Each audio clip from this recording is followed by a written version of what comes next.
Alright, here we are for round 3. Oh, I forgot to fix the match record, of course. Those of you who watch me a lot know that I always forget to do this, and I never remember to put up the game record either, so we're 1-1 right now. We're trying to get back on that winning streak, so here we are. We are on the draw here against Thin Air. Thin Air apparently knows me, so that's always cool to see. We mulliganed our first hand, and our opponent leads off with a mountain and a pass. We play tapped land, so at this point I'm almost certain he's on burn because nobody else plays. No one else really plays two mountains and doesn't do anything, so it's just almost for sure burn. I decided to play a Thraben Inspector instead of Prophetic Prism, despite the obvious mana issues, because I want to get more power out quickly. This is really important in burn. We only get punished for this if we draw exactly Core Skyfisher next turn, because we won't be able to pick up a Prism. Fortunately, we do draw a Core Skyfisher, but we don't get punished too bad, because I can still just play the Skyfisher. Oh no, I decide to not do that and play the Prophetic Prism. We get very, very lucky, and we draw a Glint Hawk to get the same amount of power on the board. That was an iffy play. I think I decided to do it because I could, I really wanted to like hit some more pressure. Like we really need to hit a rally and stuff, but I think actually it would have been better to play the Core Skyfisher, pick up our Inspector, and play it again. But it worked out well for us here. They play Keldon Marauders. I play a Core Skyfisher and a Journey to Nowhere. We really need to get more pressure on our opponent here. They hit us with an Incinerate, and they Fire Blast, Needle Drop, Searing Blaze, and Fire Blast us, and we're dead. So we got killed on their turn 5 when we were on the draw after gaining a life, and we only got them down to 16, so none of our plays really mattered at all.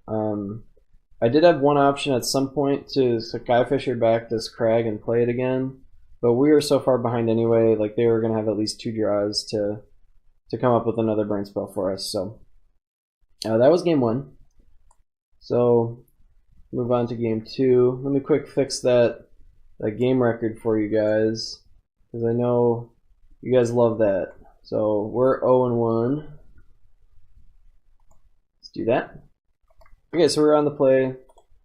Let's check out the sideboarding quick. So you can see I took out the Journey to Nowhere, I took out 1 Battle Screech, and I took out a Firebolt, and I brought in the 2 Standard Bearers and the 2 Circle of Protection Reds. I do like the Standard Bearers simply because a lot of the time they can't Fire Blast you because they have to target the Standard Bearer, or they can't Bolt you, or Chain Lightning you. It's only a problem when they have a Searing Blaze, and then you get got pretty hard, but it's not that bad. They're still going to kill one of your creatures with Searing Blaze no matter what, so it might as well be a Standard Bearer. And Battle Screech is just a little slow. Like remember there, I died before I even, like I could have cast this and not attacked with it, so that's why I take that out. I like to keep the Rally in because we need our fast kills. So I'm mulligan a hand because actually I'm going to quick go back and show you guys that hand because it's actually an important part, and I think the only way to do that is to exit out. There's no way to go back in your replay for some reason. So let's see if this will skip me right to it. Nope, it won't. So I'm having some issues with the replay, but we'll get to it. I really want to show you guys that first hand because it's actually kind of an interesting decision because the hand's actually quite good. So I decided to play first. I'm going to click one more time. Our opponent keeps 7, so here's our hand. I got a Windscarred Crag. I've got Nicker Wellspring that I can play on turn 2, and then I can pick it up on turn 3 with Core Skyfisher. So here's my issue with this hand. I'm going to attack for 2 on turn 4, and I'm going to attack for 4 on turn 5. That's when we died last game. It's possible I would draw something, like if I drew Kuldotha Rebirth, this rally could be very good. But we have so many good cards in our deck that I want to try to get something better. Like I have Circle of Protection. I've got a bunch of lands that gain 2 life. So I decided to mulligan that, and this hand is almost the same. It's pretty much the same thing, but I keep it because we have a scry. Our opponent also mulligans to 6, and I believe I actually put this Thraben Inspector on the bottom. So my reasoning is, I'm going to play the Crag on the first turn, and then on the second turn I'm going to play Plains, Ichor Wellspring. Third turn I'm going to play the Core Skyfisher, Boros Garrison to pick up the Windscarred Crag. There's no point in there where I have time to cast this Thraben Inspector. My other option would be to cast this on turn 2 after playing the Windscarred Crag on turn 1, and then using the Boros Garrison on turn 2 to pick this up. But really that just puts us about 2 damage lower in the same amount of time. So I decided to put this to the bottom. I'm really looking for Circle of Protection red. So we play our tap land, and unfortunately our opponent F6 their turn. I don't know exactly how it happened or what, but they were lucky. They mulliganed, so they didn't have to discard. And it really sucks when that happens, but against Burn I especially can't like pass my turn and give it back to him because he's drawing one more card still, and all that matters to them is usually cards. Like tempo doesn't always matter that much unless they have a Thermo Alchemist or something. So they suspend a Rift Bolt, and I cast my Core Skyfisher, pick up my Ichor Wellspring, play my Boros Garrison, and I pick up the tapped land. So usually I try to pick up my untapped lands, but the 1 life could really matter here. So I decided to pick up the Crag. Our opponent Rift Bolts our face. They don't play a Searing Blaze, which is important for us. So here I play the Ichor Wellspring and the Core Skyfisher, I believe. Yep, and I floated a red in case I drew Kuldotha Rebirth, which is a little bit important there because I knew I had the white mana in hand, so I didn't need to float white. Just a little thing because I would have cast Kuldotha Rebirth if I'd drawn it. So Curse is not nearly as good on turn 4 as it is on turn 2, and it's not particularly great on turn 2. So here I bolt and cast Rally because we have lethal next turn with the flashback on Rally and a Galvanic Blast. So, or even without the Galvanic Blast. So our opponent, they suspended another Rift Bolt, and they're dead here if they don't have a burn spell for one of our creatures. So since I drew the bolts, I just don't play anything, and I don't flash this back or anything. So they probably figured out, Thin Air probably figured out that I'm on this bolt. So rightfully kills our Skyfisher. And here's where I make a mistake. I flashback Rally, which I should not do. This gives him an opportunity to Fire Blast our Core Skyfisher. Granted, if he did that, there's almost no way they'd be able to win anyways. But that was just stupid. I shouldn't have done that. But I did at least wait until I dealt damage to bolt him. So bolted him in the face, and our opponent died. So move on to game 3 here. I'll try to do it without you guys being able to see the result.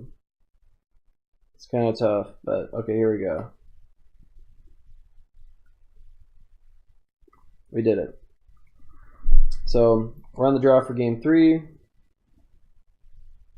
And we have a decent hand. It's got a lot of good cards in it, but it doesn't have any of our haymakers. I do keep this one. This one's a little faster because I'm going to be able to cast these Kuldotha Rebirths pretty early in the game. And I draw a Radiant Fountain, which is like the best possible draw here other than Circle of Protection. I run out the Ichor Wellspring, of course. Opponent bolts us. They play this Tap Forgotten Cave, which once you have 2 lands, I don't know how often you want to play that third one. But so here I play the Core Skyfisher, and I actually pick up the Radiant Fountain since we don't have another land for next turn, and I want to Kuldotha Rebirth away the Ichor Wellspring. That was a bit of a mistake. I should have probably cast it first. I would have seen we were going to draw this other Radiant Fountain, but I think I still would have made the same play anyway. But if you're going to draw a card, no matter what you do, you should definitely draw the card first before you make your decision. It's just an error in sequencing, it's sloppy play. So we get Searing Blazed, and I'm a little scared here, but there's really nothing they could have other than a running series of Needle Drops to actually kill us this turn from 9. When we're at 7, it's a bigger issue. So here I believe I play the Prophetic Prism, and I use the Kuldotha Rebirth. Yep, so I Kuldotha Rebirth away our Prophetic Prism. Now I have lethal this turn with Rally the Peasants. I play the Radiant Fountain so I can cast Rally and still hold up my Windscarred Crag. The only way we could realistically lose this game is if our opponent has Electrickery here. Because even just killing one of these, I mean, it's not going to actually make them be able to win the game. They're just going to die next turn instead. And our opponent has nothing, and we win. So, that was an interesting game. This is really what we're supposed to do. So winning on turn 5 after gaining 6 life, pretty unrealistic for Burn to beat. Especially since we had burn spells that we could have killed a Thermo Alchemist. That's the only way they can really play any faster. This opponent didn't play any Thermo Alchemists in any game, so I'm not sure if they have any. I don't really like Thermo Alchemists that much in Burn because it turns on all this removal that people otherwise wouldn't be able to use against you, and it's only really good against, well, it's really good against Stompy is really why you'd play it, because I can never remove it. But alright, that's it for round 3, and I'll see you guys for round 4. Round 4 won't be a replay anymore. The videos worked out fine for those, so you'll get actual live commentary from me about the match, and you won't have to deal with this recording stuff. So I'll see you guys there.